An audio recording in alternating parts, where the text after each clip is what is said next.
شما چرا این شکلین؟ چند جورین؟ برای چی گریه میکنی؟ مگه تو انگشت نزدی؟ مگه انگشت نزدی؟ ببینم انگشت تو بگی بالا. همه تون انگشت زدی، همه تون.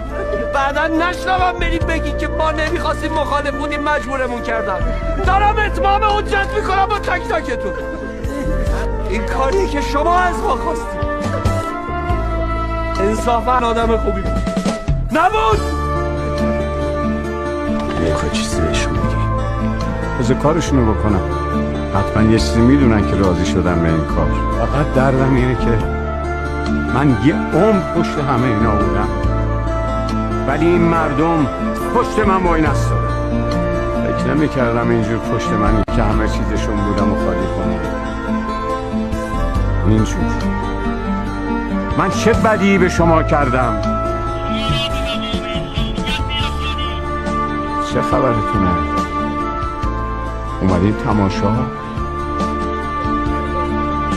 چیو میخوایم ببینیم؟ اگه شما زندگیتون عوض میشه من راضیم به این مرگ.